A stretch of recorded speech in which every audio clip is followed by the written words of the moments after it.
Woo!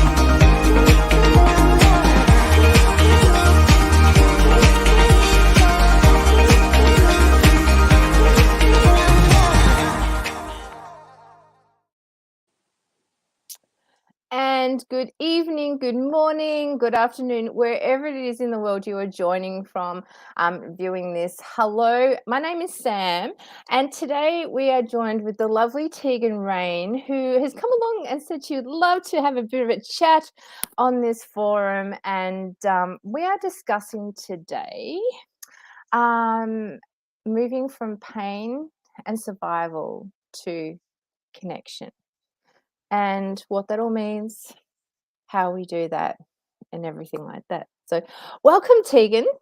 Thanks for having me. You are so welcome. Thank you for putting up your hand to say, hey, let's do a chat, because, talking to myself, it gets a little bit full on. So it's fun. Yes, glad yes. to be here. Yeah. So Tegan and I actually go way back when we first started I first started my coaching journey. We were actually we met in our intake weekend, and then our lives have gone on and done their own thing. And last year, we've just all reconnected again. And it's a lot has happened in those few years as well, hasn't it? Yeah. Yeah. Yes. I personally know what it's like to be in pain, to be living in survival mode. It has a very different energy about it. And then, I sort of felt like I just needed something different. I needed to find a better way because I really wasn't happy. And I guess that's what started my curiosity about personal development, and can I learn to do things better, think a better way, things like that. So is that something you can relate to, Tegan? Yeah, pain. I call it my dark night of the soul. When I was really in a space where I felt like everything was just so dark and there was just no light. And I had used words in my past like hope, and I knew there was light at the end of the tunnel, and people, I was just grasping for those kind of stories, or listening to people who I was inspired by, because I was like, I just didn't know if I was even curious at that point. I knew that there was something on the other side, but I couldn't access it. And I was just surviving, and very much in a space of, living day to day, or even, just got to get to the drive to work. I've just got to get to lunchtime. I've just got to finish the day. I'm just going to go straight home. I'm not going to hang out with people. I'm not going to do anything. It was just this real, very isolating survival mode for a period. And I think we all go through seasons in life. And that was what I call my winter. And there are times when you see friends who are in a summer, and you see times when you're in a summer and other people are in a winter. It's just the seasons of life, but you don't always know that at the time. You can think that where you are is where you will always be. Yeah. I love that, actually. Seasons of life, I can really relate to that. And I actually don't mind the winter, although here in Melbourne, it's been absolutely freezing beyond all belief this year. We're all over it. But yeah, when it's that winter of the soul, it's just dark the whole time. It's like it's permanent nighttime. There's not a lot of sun. Even if you're in the sun, you can't feel like you can't tap into its energy to even thaw out. And when we were speaking about the topic of what to discuss, like we discussed that word hope, and I struggled with it all the time, because I feel like most of the time I'm a pretty optimistic person. And I do have my dark moments, and I don't know, I feel like I go through all the spectrums of seasons.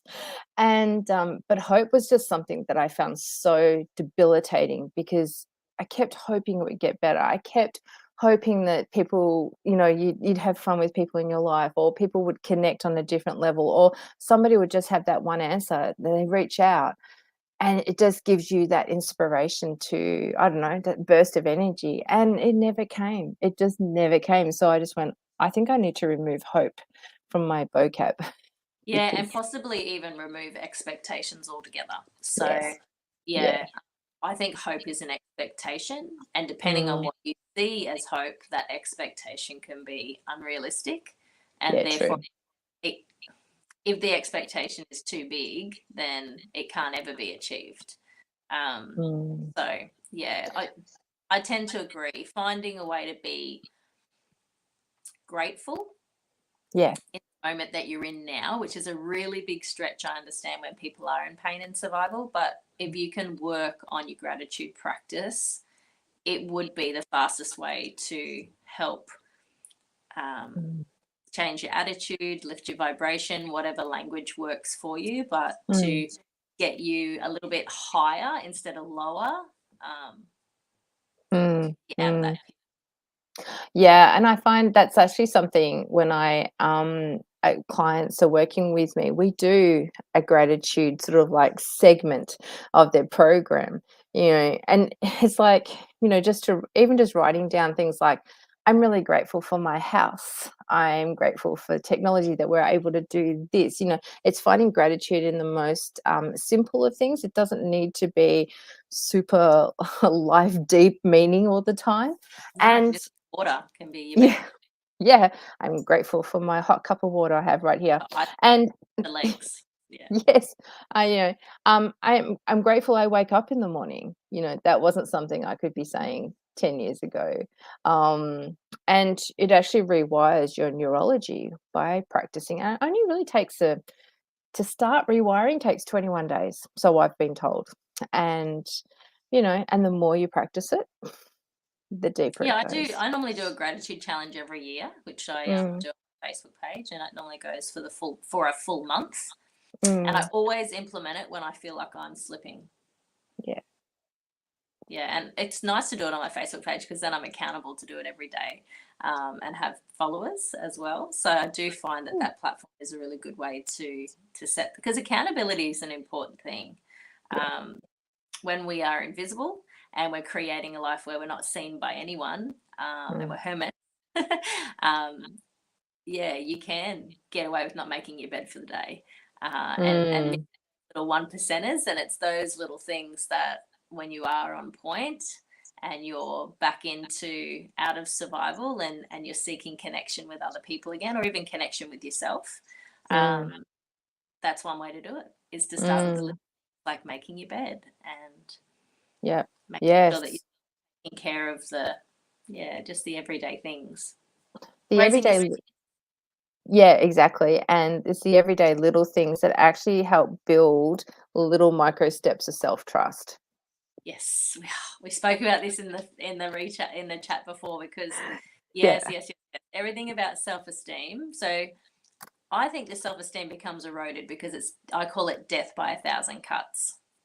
And that can happen yourself, or that can come from an outside influence as well. If you're in Mm, a toxic relationship, for example, or mm, you're in a work environment that's just not allowing you to be the plant that's getting the sun and the water every day. Instead, you're actually starving of yeah. nutrients, as a metaphor. Uh, yeah, I really feel like those little moments of saying you're going to do something and following through with it, even the most basic of things, allows that band-aids of a thousand band-aids. Instead of death by a thousand cuts, it's healing with a thousand band-aids. Like one little band-aid per, like making the bed, eating some breakfast, you know, Yeah. Yeah. reaching out to a friend, having a conversation with somebody for the day, even if Yeah. it's a text message or something. Excuse me. And I noticed this when, because in Melbourne, we had some of the strictest lockdowns in the world.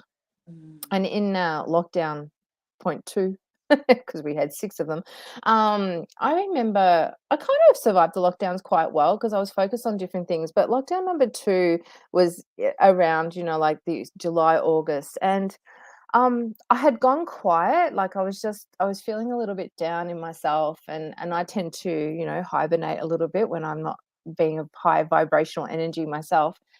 And I learnt in that lockdown that it would be on average of 3 weeks before somebody checked on me. And I went and that made me feel even worse, to be really quite honest. But, that whole isolation thing, it's really like it can be even more debilitating. And I know we were going through COVID, it was pretty extenuating circumstances, but I found it hard to actually reach out. And I did actually mention this to a girlfriend. She said, "Right, each week we are calling each other." I said, "Okay, fair enough," Again, because accountability, right? yes, yes, that's exactly Accountability right. to connection, and the topic is pain and survival to connection. Connection is the cure. It's the way, we, in ancient times when we were cavemen, we go right back to the beginning. We would set up in a massive cave where we'd have lots of different fires and we'd all have our own hearths and our own families would live at each of those. So from the very beginning, we always lived in a community and we were seen within that community.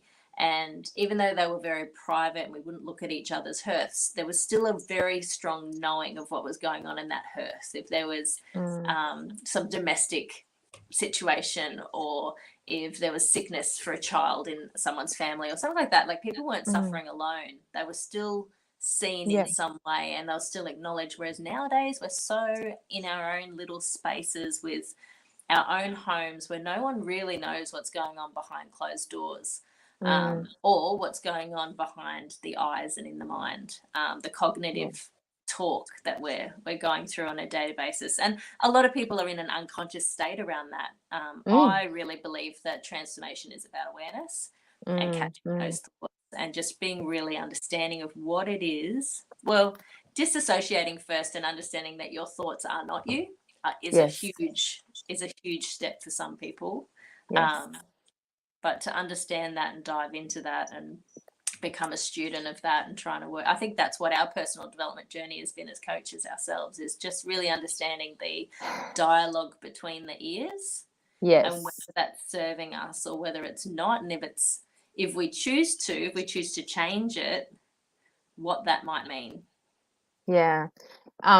Because we often say, especially in NLP or neuro linguistic programming, we say like your thoughts create your reality.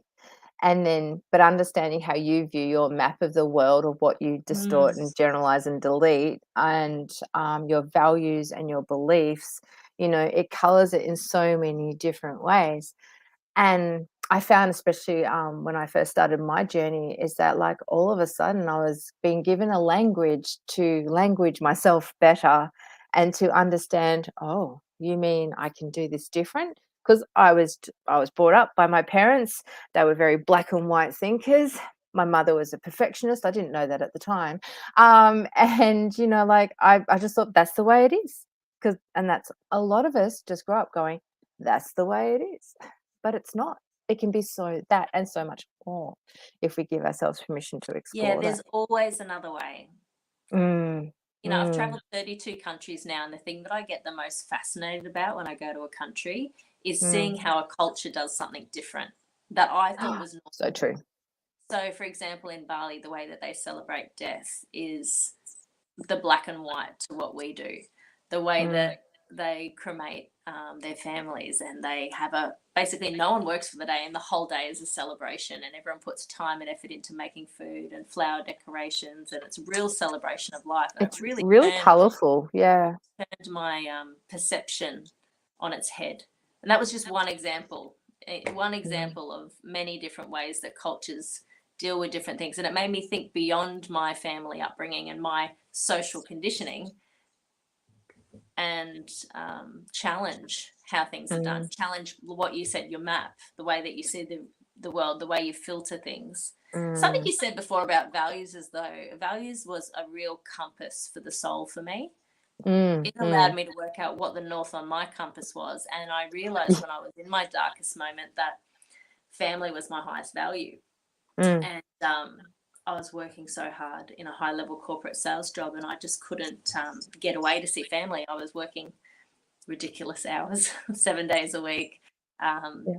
and I really couldn't imagine taking a weekend to go up to Cairns from Melbourne to see my family. I now live in Cairns and I now live with my family, because once I did my values and I Awesome. understood that, it allowed me to say, okay, well, if I need to have my values around me on a day to day basis to have a quite higher quality of life, well, that's why I'm not feeling fantastic in the environment that I'm in, even though I was making a six-figure income, the Mm. money didn't equate to quality life. No, no. Selling my soul, you know. And for other Yeah. people, that job was like perfect for them because it really aligned with their values. Yeah. But for me, the environment didn't match what Yeah. my average day was. And I think too, it's like actually knowing what your values are. Like, like I value, well, when I back before I started this journey, I valued honesty. I valued security. Security was my top value, which is quite on a hierarchy of values. That's quite at a low level, and then I realized that was my dad's value. So I actually inherited some values from my parents. Sure. They weren't even mine. So and I'm going, I think that's where we all start. yeah, yeah. Yeah. It's That just that is there's a progression.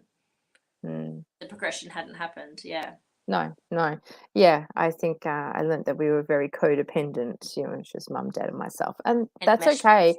That's what it was, and I think it's beautiful in many ways.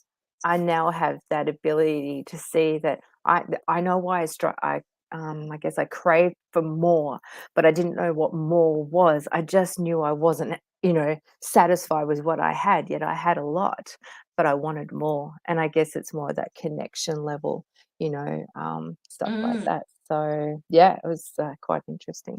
I'd love to go back a step. We were talking before about your time in lockdown, Oh, yeah. and I have been coaching a few clients in Melbourne, and I do notice the difference. What you Mm, guys went through down there was something quite substantial, and mm, there's a ripple effect from that in everybody's day-to-day lives now. I mean, I think we had 2 days lockdown in Cairns in the whole of COVID.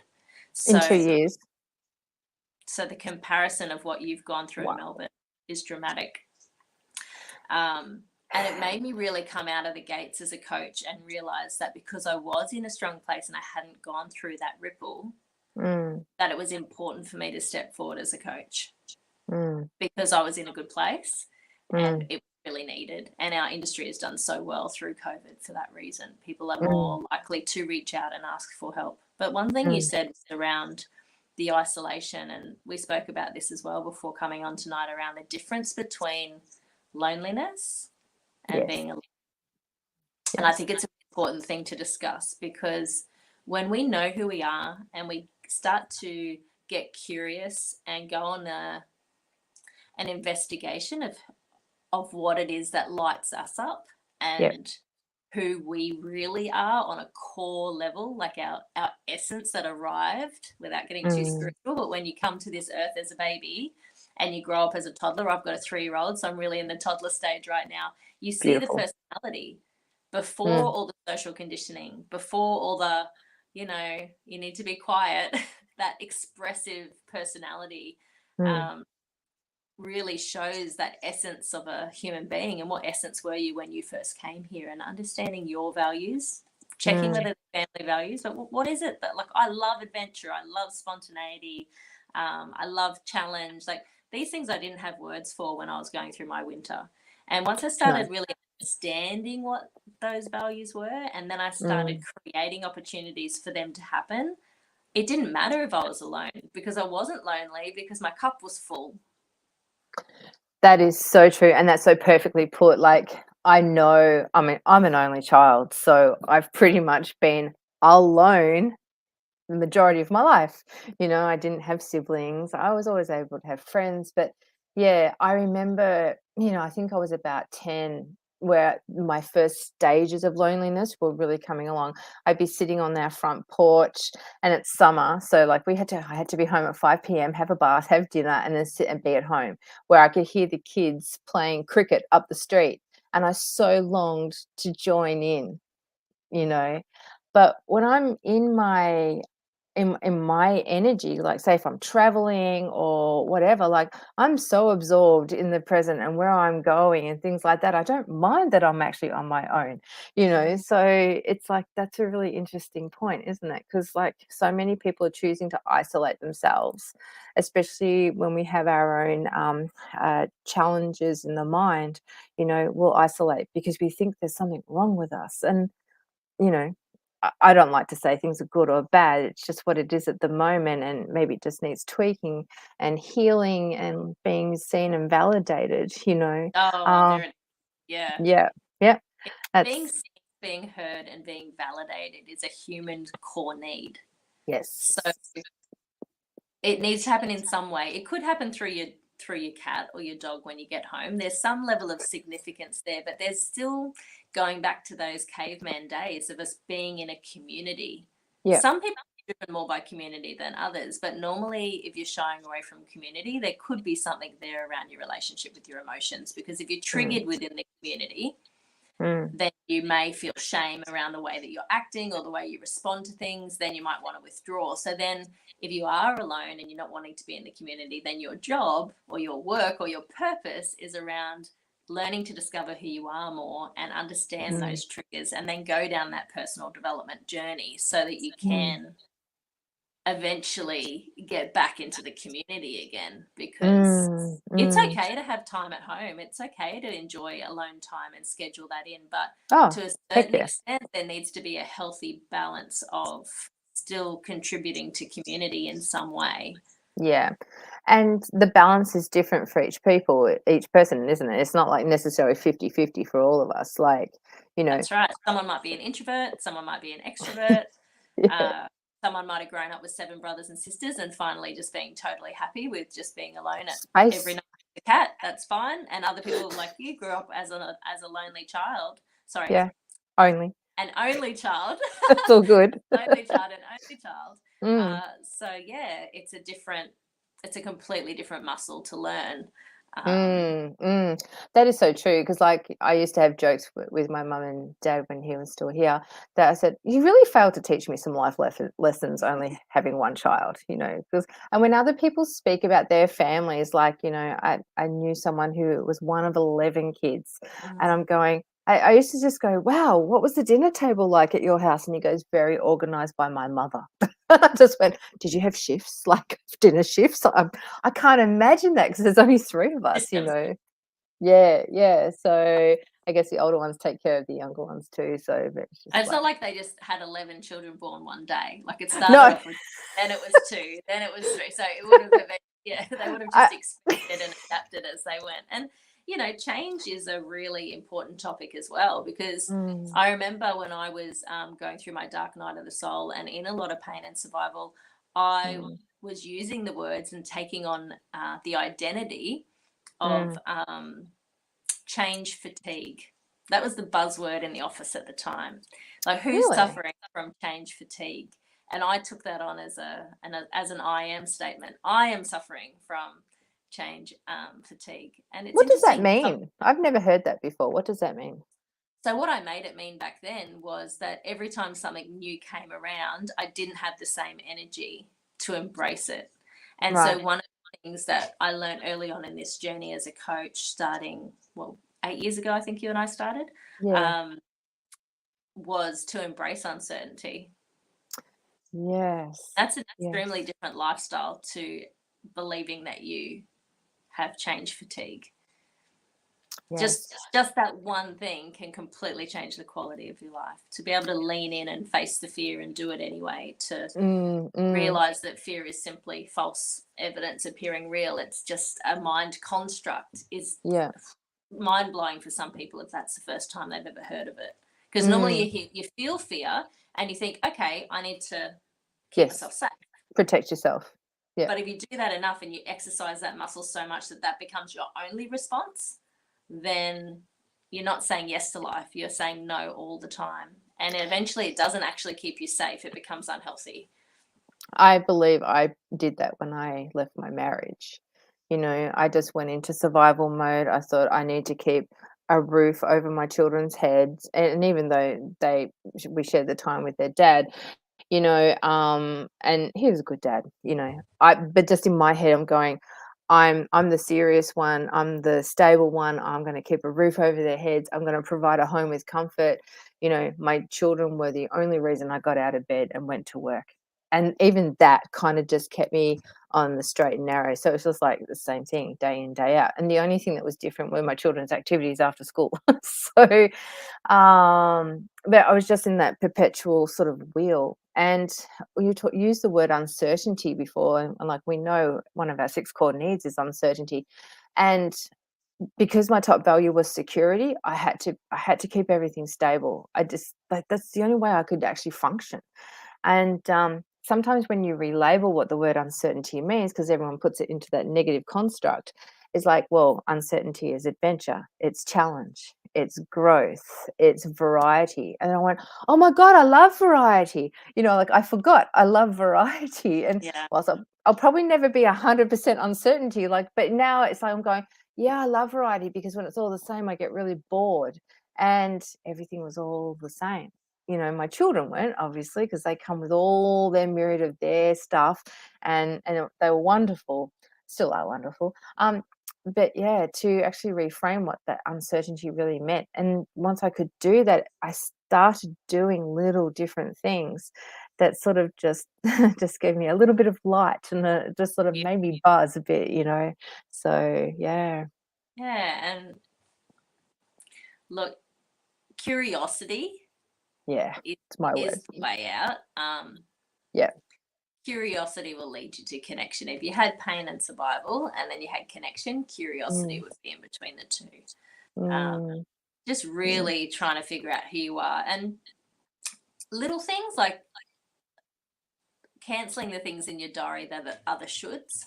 Like, I'm going to go to this because I should. Yes. So, okay, check in with yourself. If you could just notice that one word, because some people can't stop the dialogue in their mind. It's too much what they call monkey mind. It's an addiction to thoughts. Some people can't even rise above it enough to even see it as a thought. They believe they are what they're thinking. Yes. But sometimes what you say to yourself between your ears isn't actually true. It's It's a a program. We're programming ourselves. perhaps because you could be in a down day where you're feeling a bit of exhaustion and have a situation that you're looking at and journal about it. Mm. And 3 days later, you might be feeling a little bit higher and a little bit more upbeat. Yeah. Look at the same topic again, or you go back and read that journal. Like, who was Mm. I on Monday? Because I'm not feeling that on Friday. And it's interesting because you're like, okay, I can't trust my thoughts all the time. I just need to be a little bit more aware and come Yeah. above it because Yeah. 95% of transformation is just the awareness. That is so true. I know I journaled a lot when I first separated, and and it wasn't a journal I sort of continued all the time, but every now and then like I found it and I read it and I went, whoa, I was so angry. And I'm going, wow, I obviously had a lot of things going on back then. And I could sort of like remember the moment, but I couldn't really tap into it the same way.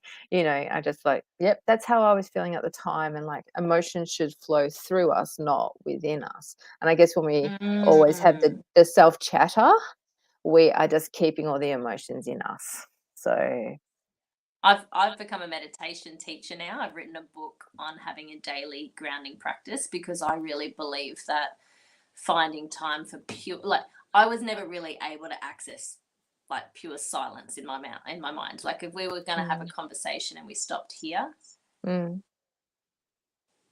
to hear, was there any mind chatter between those two moments? So when no, someone first did that for me, I was like, whoa, whoa, whoa, whoa, whoa, I can do it. I can actually have some silence. And so then yeah, I started practicing it longer and I'd stop.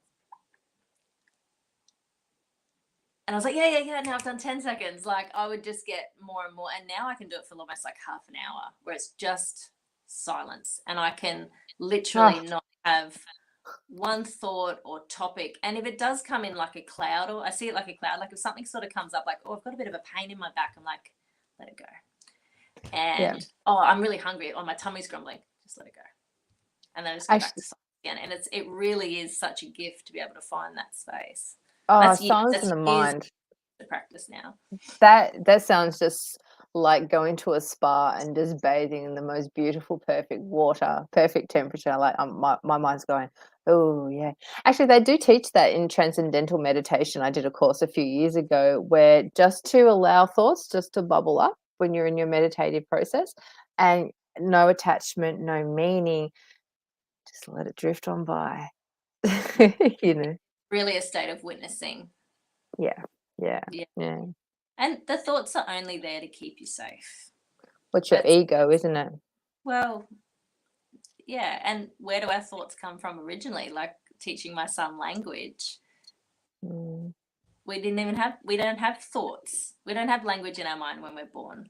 We only no. have feelings. We have Innate yeah. skills, and that's it. So Yeah. it's important to go back to that and try and remember that without language, what are we, and that we are okay to exist. Yeah. I like to listen to my heartbeat. Sometimes I used to find it really difficult though. I've had, like my meditation teacher, if she was watching this, she'd laugh. It took me a good 2 years before I really got the gap and Mm, understood that there was like that I could actually create moments where there wasn't any talking or any mm, thinking. Um, mm, and so I used to sit in the bath and I'd lay my ears underneath the water because I mm, could hear my heartbeat, and it would mm. almost like going back to that state of being in the womb, Yes, very, like kind very of natural. yeah, and then just hearing my own heartbeat and just being comforted by that, just knowing that Mm, I am alive and that and that's very present moment. That's a muscle we need to exercise regularly to be able to drop into the present moment and be still more often. Because I yeah. watched an interview this morning with Daniel Johns from Mm, Silverchair, mm, um, and it was by Carrie. She did the interview, and it's quite interesting to see someone who is just suffering with mental illness and has done since they were 17 and yet is an absolute genius.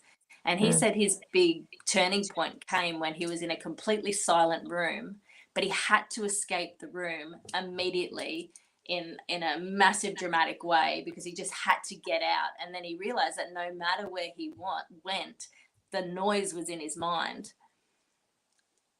And that was really interesting when I heard that this morning. Because like that's where I was. It just doesn't matter if you leave that room and you go run into a forest to finally get that freedom and escape. You're Yeah. still going to have the mind chatter. So the real key is to find, Mm, because pain and survival is disconnection.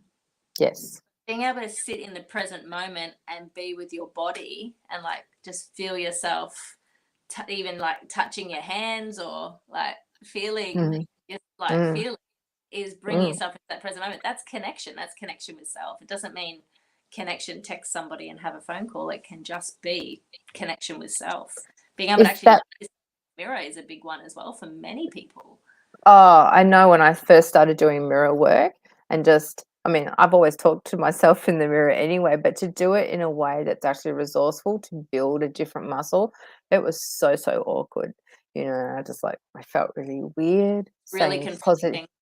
yeah, positive affirmations. There was a few times where, I would have tears go up, like sort of bubble up, and I'm just going, oh, that's something. I didn't have the language because it was very early on in my journey, but I was just like, I'm going, yep, I'll let that be, you know. And it was kind of a little bit like you're talking about band-aids. It was a little bit of a band-aid, having those tears to say, I am worthy, or, I am kind, I am passionate, I I am love. There are so many people who cannot say, anything good about themselves, or sort of like supportive, because they've just heard, well, the program, the monkey mind, and just the negative chatter and things like that. So Yeah. And one of the things we first learn in the beginning of our coaching journey are the universal fears. yes, Um, the fear of not belonging, yep, the fear of being found out, the fear of not yeah, being loved, or ultimately they all feed down to the fear of not being good enough. yeah. And comparison, like Thief of joy. what really is good enough, and we compare that to our outside environment and decide to make a judgment about ourselves. When we judge Mm, ourselves, we judge other people as well, and it's a bit of a spiral. It's around finding being okay with your best, like your 100% best for that day might be getting out of bed. Yes, we often And talk about that with students, especially when they're suffering anxiety and depression, like the fact they even turn up to school for one period, that is such a huge win.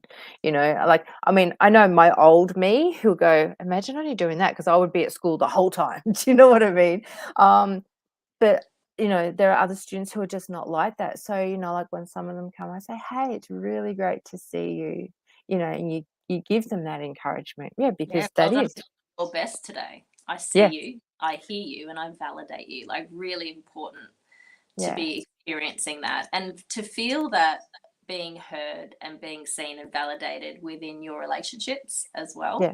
And Yes. being aware of when those relationships that you're in aren't doing that. Yeah, Because, you know, the self esteem I've learnt, especially this year as a new learning as a coach around some of the study that I've done this year is called the self esteem triad. Have you done work on yes. that one? So Yeah. people that are watching today, you draw a triangle, and then the 3 points of the triangle are your needs, your emotional, your relationship with your emotions, how Mm, healthy they are, how healthy that is, and then also your boundaries. yeah. So once you start understanding whether you're being seen, heard, validated, these are really important things. And if you're not getting them in your life and you're watching this, you'll totally understand. You'll be like, Yeah. yes, you're getting me. That's what I'm experiencing. That's what I need. It's a human need. We Need. we need it to survive. Otherwise we disconnect and we don't enjoy our lives. Mm, mm, And those boundaries are part of that. It's about finding a voice, but then also yes. implementing when people don't follow what you Yes. express as something that you need. If it's not then reciprocated, then having the strength to alter Mm, your life, change that relationship, or see that person less. mm. And how Really, many really, ti Yeah, and how many times I sort of I think in the very early of our journey, like, we were taught that, like, the difference between men and women, if we're talking about those 2 genders, is that men wanna be appreciated, yeah. women wanna be acknowledged. Men want to be respected as well. Yes, that's very Just true. Yeah. And, like, acknowledgement is a massive thing. It's not about competing, it's not about fixing. Sheer acknowledgement, it goes such a long, long way. And that's what actually brings connection even more. I notice this with clients, like, I sit and I listen to them and, they're going through something really tough and I'll just go, I can really feel for you, that that's really hard for you. Thank you for sharing that. And then you might find they might break down in tears because, like, no one's ever given them that space to being seen, actually. heard, they're being validated again. Exactly, exactly. Yeah, So, I really. I had been in relationships with partners who had depression or bipolar, and I mm, had none of this toolkit before. mm, So I thought the answer was to get them to a psychologist, to speak to a professional. Or I was trying to fix it, yeah, um, but the message that sent, if they wanted to go to those places, then it was up to then I would have supported them. But instead of trying to fix them, there was definitely a lesson I learned later on that I wish I'd known around. They just want someone to sit next to them yeah, and be with them in that space and yeah, not try and be the positive affirmations and be the um, yeah, yeah. optimistic. They may be pessimistic and you may be optimistic, but you kind of need to meet halfway to be That is together. that is so true, and as you know, I went on a breast cancer journey. It's coming up to my year anniversary, and that is the thing that I found difficult. I wanted somebody to sit with me. I wanted somebody to hug me. But I didn't know what that was like, and that was Mm, such an awkward feeling for me because I didn't wanna have to ask for it. It's like, they should know, should, that evil word. However, whenever I was talking to people about it, we've talked about this, I was the clown. I made funny, I made light, you know, but I really needed somebody to sit with me, and I didn't know how to do that. I didn't mm, know how to allow that to happen. because I always tried to rescue everybody else's emotions, which is an upbringing thing. I know that. So, yeah, it's interesting how Yeah. it's We hard all to have actually hold we space all for have our ourselves. part. I mean, I've always been Mm, a rescuer, um, mm. and I'm now a recovering people pleaser because I really do believe. Congratulations. Thank you, thank you. Um, it's difficult. It's difficult to have someone not be pleased by you. Yes. And when I see I've got a very close friend of mine um, who's in a really dark place right now, and it's Mm, really hard not to go and save. It's really hard not to go in and try mm, and fix, just mm, to learn that I'm on my own journey right now and that mm. I need to focus on changing that behavior because it doesn't necessarily solve the problem. It just No. feeds the victim story that that person is running. Yes. Um, and the biggest thing that I've learned out of being in and out of toxic relationships in my life has been my role in that as an enabler. I didn't even know Mm, what enabler was 12 months ago. mm, And that's the mm, biggest learning that I've had is that I enable the behavior by mm. allowing them to play out the drama. Yes. And being involved in that drama creates a connection for them, but they're getting the connection from pain and survival in such an unresourceful way. The Yes. connection needs to come from within and it needs to be in a sustainable way. Otherwise, other ways that they can find connection, um, it's very hard to understand why people have gambling addictions or sex addictions or drug addictions or Mm, mm. alcohol addictions. It's the connection, it's the relationship they have with these behaviors that Yeah. dissociate themselves from the real world. Yes. Unfortunately, it becomes a separate life. I Mm, have gone through moments in my life, I don't know if you relate to this, where I was known as Tegan, but my nickname's Tigger. And I yes. had two different personalities running at once. And Tegan was always quite responsible, and Tigger was the fun, bouncy, energetic, pretty much say yes to every Like, adventure, but didn't have the stability. yeah. And it was really interesting joining the two together and evolving as Tigress. That's the way that my Yeah. coach worked with my coach. But it's a good question to check in with yourself. Is there, both were real, neither was fake. Mm. Maybe the stable one was a little more fake, actually, if I do think about it, What's the because it was people what pleaser? I was projecting to the world that part of my life was What real. everyone else wanted to see. Yeah, so I was studying my law degree, I was working full time. Mm, But Tigger sort of came out more in my like early 20s when I started working at a nightclub and doing marketing roles and things like that. And it mm. became a lot more fun. Yeah. And eventually that life wanted to take over this one. And so things started to compromise and standards started to become less in my Tegan Mm. life. And Tigger became the more fun choice. And a Yeah. lot of Yeah. unresourceful behavior. But it eventually came back and it was part of learning and growing up on how to Mm. adult yourself. Such a great thing for people to, Oh, I'm gonna write that down. Adult yeah, yourself. adult themselves. And I remember reading a quote which said, it is nobody else's job to take responsibility for your life. Stop waiting for someone to come and save you. It's Yeah. nobody's job to make sure that you have a fun, extraordinary, live your best life. It's your It's job. yours. Yeah. And when I first heard that, I was like, wow, I'm really putting a lot of expectations on people around me to Mm. not bring their bad energy into my space and lower my day. It's my responsibility to not even have that Mm. interaction in Mm. the first place. Instead, I was like saying, no, you need to be happier. It's like, no, actually, just remove yourself from the situation. If they want to be unhappy, that's their thing. Like, That is so true. yeah, How many times do you hear people say, "You made me feel like that"? And so, like, my whole catchphrase now is, "I can't make you feel no. anything emotionally that you don't give permission to come into your life." Someone does That is, something, you get triggered, that trigger is yours.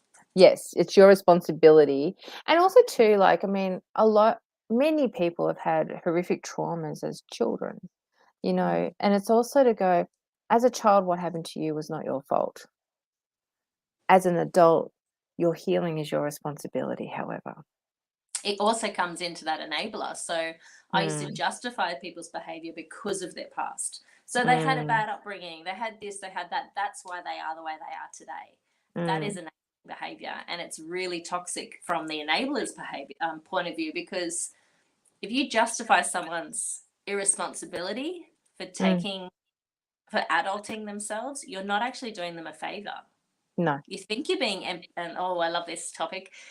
People, empathetic. yes, people just believe they're empaths these days, and Oh my God. I really No, thought, no, I took it on for a long time. I really thought, I know I'm you an did. empath.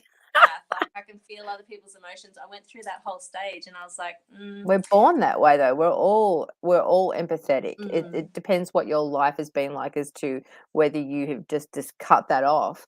And my coach always used to say that narcissists and empaths are cut from the same cloth. You're just different sides of the same coin. Because I used to think I was an empath as well, and maybe I'm a recovering one of those. Well, I believe that there is definitely part of the equation is Yeah, empathy, of course. but then there needs to be boundaries. So empathy with boundaries equals Yeah. compassion. Yes. But you can't just have compassion alone. There has to be compassion with wisdom. And the Yes. wisdom is, oh gosh, it could go as far as thinking government rules a way things need to be within a Mm, community so that everybody has some sort of way of coexisting. mm, Um, that's one way of looking at it. The Buddhism way, I'm a practicing a Buddhist. So the way that they explain it is that one arm of the eagle is compassion and the other one is wisdom. So to go into a temple, you need to mm, have a certain set of rules, and you need to be at a certain level of self empowerment, I guess, before entering the space, mm, mm. because there still needs to be discrimination to stop, Yes. unlawful behavior from happening. Of You still course. need to take responsibility within the community It to doesn't mean make yeah, sure that other beings are safe, yeah, it really. doesn't mean just You need lay to take down and absorb everybody else's emotions because one, that is exhausting and it does not serve anybody. So, like you were saying, to you can have empathy, you can with compassion, and but you need boundaries because you just can't take everything on. And this is what everyone's doing. Like, or when you see all those TikTok scroll holes, and other bits and bobs are just like, yeah, I can't. I find it really funny how I used to align with being an empath, and now I'm just going no, because I didn't have boundaries. I would just take everybody's stuff on. It was also a way I avoided my own stuff. sure. No, I Yeah, get, yeah, I yeah, get that. mm, And it is a lot of work that I do mm, with my coaching. This year alone, I've coached 250 hours, and I really feel like congratulations. self-esteem, boundaries, these are the things that keep coming up. People understanding their values. Yeah, These topics are just life-changing for people in a half an yeah, hour chat, because they start to put together the jigsaw puzzle of who they are and who they yeah. want to be when they're alone. Someone said to me actually in a coaching session this week that they heard that true success is defined by the relationship you have with yourself at the end of the day when you close the door in your room and you're alone. I love that. Like, what is that out of 10 for you? Like, what would 10 out of 10 look like? Like, do Mm, you go, like, I go to bed and put my head on the pillow and I feel so fulfilled. I live in growth and contribution on a day-to-day basis, like great. at the maximum level, which I think is the true um, version of living a completely fulfilled life. If you're Yeah, personally growing and you're contributing yeah, um, in some way, I yeah. think that's the ultimate. I think that's where everyone wants to get to. Very difficult to have that conversation with someone in pain and survival, though, because they need to work on those first four core needs that we spoke about: Of course. certainty, uncertainty, significance, love Yeah, and love and commitment, connection. Yeah. important first, and then the growth and contribution comes from that. Setting your So boundaries, your relationship with your emotions, these things all come together to form that core self. Mm, mm. So how could somebody actually do that? Like, how did you do that? You know, go from that pain and survival mode to Mm, come to your place of connection. I think it goes back to between pain and survival's curiosity. I love Like, that. who am I really? Who am I really? What Yeah. am I showing up on? What am I showing up as? Mm. I remember I'd meet up with friends and I would walk away from being with them and I would feel deflated.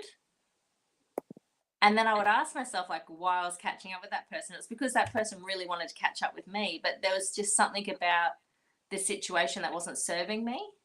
Mm. And then to Mm. get to a space where I had to move away from those relationships and know that our values don't align. You're on a different soul journey to me, and that's great. And I celebrate you and I applaud you and I champion you and I cheer you on in your life. But for me to connect with you with my precious time and more my precious energy Yes. is something that I have to set a boundary around.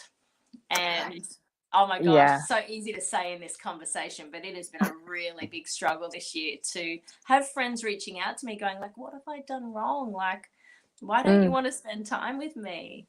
And Yeah. knowing that I don't have to answer those questions, that my time is my time and I can choose, Mm. knowing what I know, that I want to live Mm. my absolute best life. And not just for me, like Yeah. my son deserves that, Yes. Yes. right? You have. People around you that you love deserve the best version of you. I wish I knew that 10, 15 years ago, especially when I was going through my divorce. I sit there and go, "Oh, my children did not get the best of me." It Yeah, was not the best. And I had really high expectations of myself too. My mother's a perfectionist. I wonder where I got some of that from. And I know my children, not that anyone's really broken, but I felt like I was falling apart, and my children got that part of me. But I was there. I was there every day. I made their school lunches. I like survival basic you mode, still but did your version of your, yes, which is yes. all you can ask of yourself. There's no, you do Yeah. the best you can with the situation that you have at the time. And And you I have to think, really believe that, like, yeah, the yeah, judgment on ourselves that we didn't do well enough back then is not, is no, that is going to lower your vibration. That is not a healthy way to think. It's like I did the no, best what I had available to me at the time based on my circumstances, and I'm proud of mm, myself for what I did. yeah, yeah. I'm I, proud. I never thought I could even do it on my own. And, Did. 'cause I know I did, and they survived, and, we're good. And that's, I guess, where personal development has actually really enabled me to go, you know what, they they are great. My children are great. They were clean, they were fed, everything was stable. They knew what was happening in their life. And it at the time, I remember I felt my cup was empty because I wasn't filling my own cup. And then though too, family is a bit of a high value for me, and contributions are really massive. So like it's also acknowledging that, well, I was actually filling my own cup by giving to my children. Do you know what I mean? And actually Ooh, honoring that, because I'm probably in the throes of that's a it. great frame. Well done. Yeah, yeah. Thank you. I So, also I'm believe you don't want to make like make the reasons that you can't be the reasons that you must. yeah, yeah, So, last time I did my life coaching diploma, so well, life coaching accreditation, I'll call it, yeah, not diploma. So 8 years ago, I tried to do it and get my accreditation at the end, yeah, and I got really, really ill. I got a trifecta of illnesses back to back yeah, over a 3 month period. I got diagnosed with PTSD. I found a lump in my breast. Um, Gosh, I can't even remember what the other one. Oh yeah, and then I got dengue fever. So yeah, went to Bali on a holiday because I'd had like this full like I just need to get out of the country. I need to stop my job. I hadn't had like a day off in 2 years. I'm like, I'm going to yeah. Bali, and I got bitten by two mosquitoes, both with different forms of dengue fever, and I was like borderline Laid coma out. in a Bali Yeah, hospital, strange country on my own where people didn't really speak. Doctors didn't really speak English there in the hospitals, yeah, um, and I was basically ready to yeah, leave leave yeah, this yeah. earth. Like, Pass on. yeah, and you come back from things like that and you realize that we are here for a reason, and Mm, that time is not promised. that's true. And I remember Tomorrow's a asking gift. the universe or God or what. I think I actually did pray, which isn't my style normally. I grew up praying, but I'd let that go at about 18, and here I was at I guess mid-30s, asking and saying, if I Mm, can get through this, like, I mm, promise I will finally live my purpose, and I will listen to my yeah, intuition and act on it instead of ignoring it, yeah, and I will look after myself better, and I will contribute to this world, and I will make a difference. And mm. now, like 8 years later, here I am doing my accreditation, and I will complete it this time without a doubt. Like, Oh, I know. You are and I'm a so single mum head. this time. Like, Yeah, yeah. there are so many reasons why this time really shouldn't add up to success. But Mm, because I'm so driven and it's an absolute have to and a must, and I'm not just interested in getting results, I'm committed mm, to it. It's just a mm. completely different energy. And I hope Yes. that inspires people to listen to, because I used to Mm, watch people with that kind of passion when I was in the dark place. And mm. I'm like, I want that. I want that Yes. drive. Like, I want that drive for life. Like, what We is all want that? that How do you have that? inspiration. How does he have that? And why don't I have it? And that's where the curiosity links between the pain and survival and connection. That is so true because, my curiosity was like, "Oh, I need to find a better way. There has to be a better way." The And question. yeah, and the little head voice was going, "I used to be a really happy person. Where did she go?" And Oh, then it's I don't know if it was my heart speaking, oh, because my head was very noisy. And she says, "I'm still here. You've just buried me under yeah. a whole heap of stuff, but I'm still And she here." is you. It's not separate. It's No. just a in And Buddhism, we talk about the mirror becoming dusty, and that okay. every day that we chant or meditate, and we work on our daily spiritual practice or grounding Mm, ritual, go for a walk if that's what you do, or connect with your dog and pat your dog once a day, whatever your thing is, mm, um, that you're polishing the mirror, and that eventually you can clear that mirror and connect back with that little version that you're talking, because that is you. You're looking yeah. literally at the Yep. maiden version of yourself, the mother version of yourself, the crone version of yourself. There's a very wise little girl in there as well that's lived Yeah, I the love life tapping into my little lifetimes. girl. Yeah. It was really quite hard to tap into that little girl in the beginning. Oh man, I did a lot of crying. But it was the way my heart needed to cleanse itself. And to really go, yeah, you know what? You're playful and you're curious and you want to explore the world and you have all these dreams. And it's like, and then all of a sudden this like, person just emerges going, yeah, that's me. I'm going, well, I never acknowledged you because I just buried you under terminal seriousness. And my version back then of adulting, which, yeah, was what it was. It's all good, but I couldn't laugh at myself 8 years ago. I couldn't laugh at when I would mess up something or if something didn't get done, like I would just beat myself up. I don't do that now. I just go, oh, oops, let's try that again, shall we? There's a lot more compassion and The kindness. other thing that's coming up for me is laughing until you cry. So it was really Yeah. interesting when I was talking before about the triad, and you've got Mm. your needs and your emotions and your boundaries.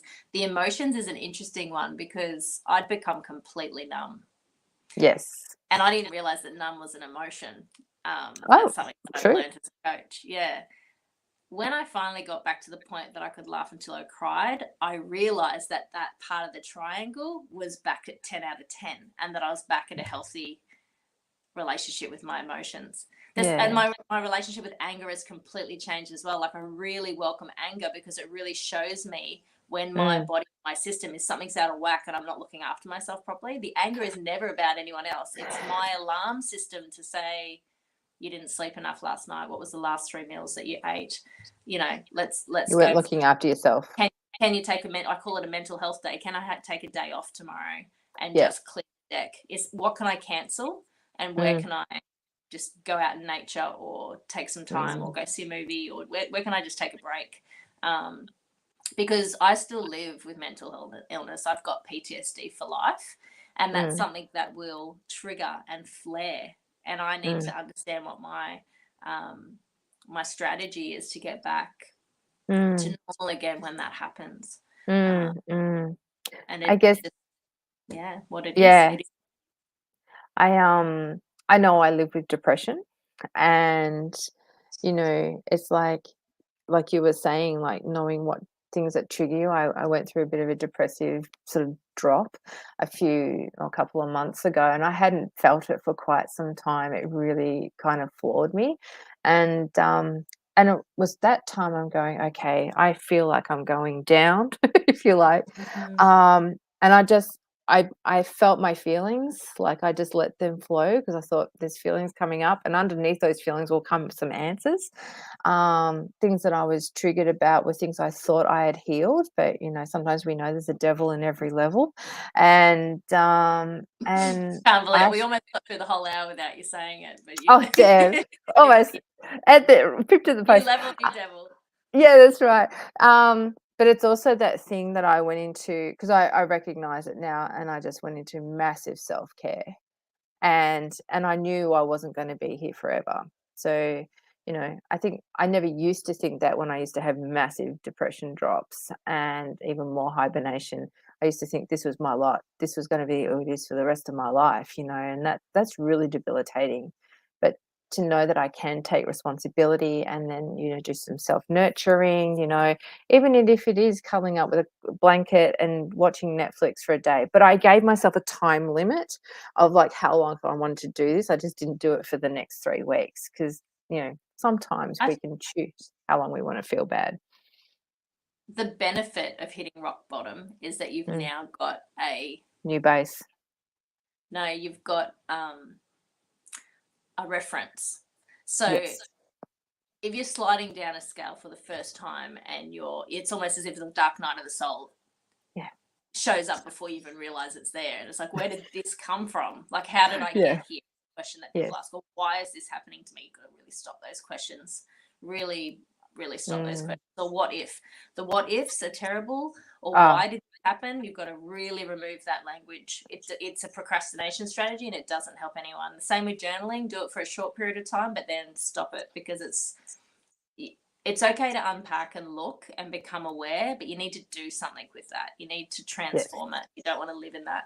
No, But yeah, once exactly. you've hit rock bottom, when you've really had that moment where you don't know if you want to be on this planet anymore, Yeah. when you really don't think that you're worth Oof. anything and that Yeah. that there isn't You're a anyone that burden. you and that you're actually making other people's lives worse Yes. if you are here.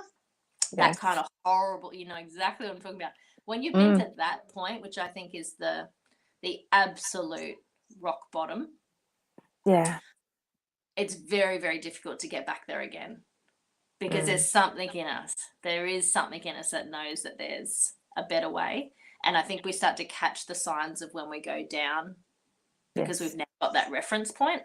Yeah. So it's the first time that is the biggest shock. But if you have been there and you are sort of clawing your way back out again, it's good to know that you probably won't get that low again. Yeah. Yeah. You'll see the signs, like you said, like you just knew you needed a self-care Yeah. regime Weak.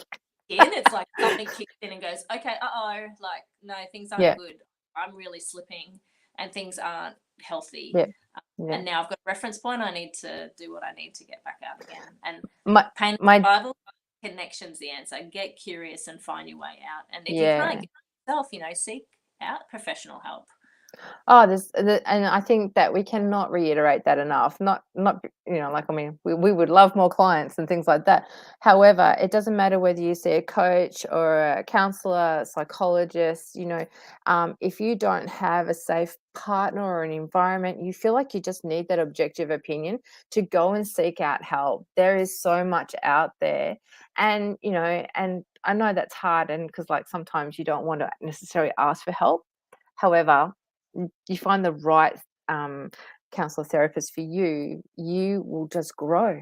I Like think I never knew everyone I could still do needs that. to have a lifeline. Yes. So if you're someone that suffers from mental health, there needs to be a lifeline. There needs to Yes. be a phone number on your phone Yes. for Lifeline, or you need to have that number saved in your phone, or you need to at least, before you end it, call 000. There just needs to be something that you do that you always know that there's a lifeline. Because how you feel in that moment is not how you may feel 4 days from now. And really you can't see past that. it really is so painful and it's so horrible in that moment, and you don't want anything to continue, but your brain is actually, your thoughts are lying to you in that moment, because you are worthy. There isn't one person alive that isn't worthy of being here, no matter what they've done, no matter what they feel. We're all deserving. Everybody's worthy. Yeah. Everybody is enough. Yes. They were a little baby born into the world for a purpose. Yeah. And our job is to figure out what that is.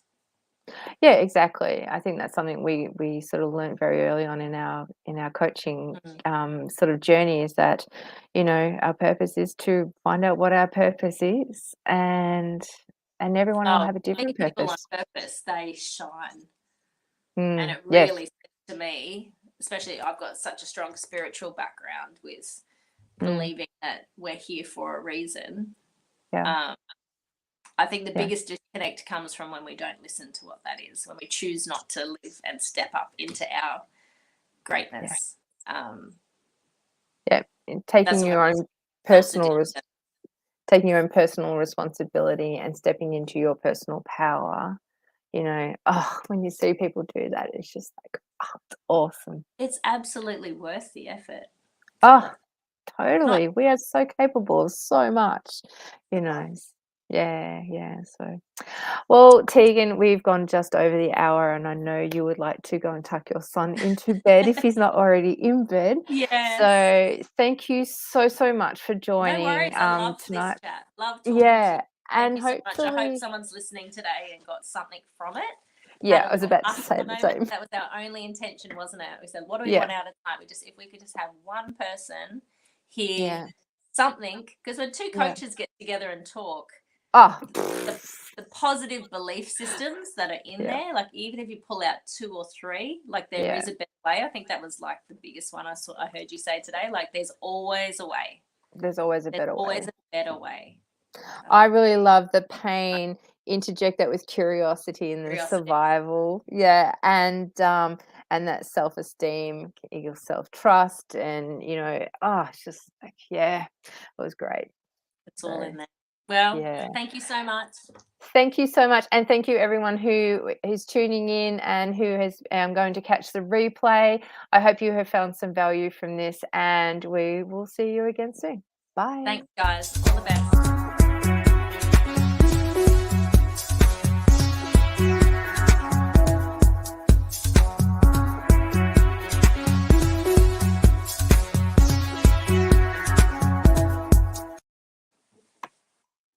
Thank you so much. That was awesome.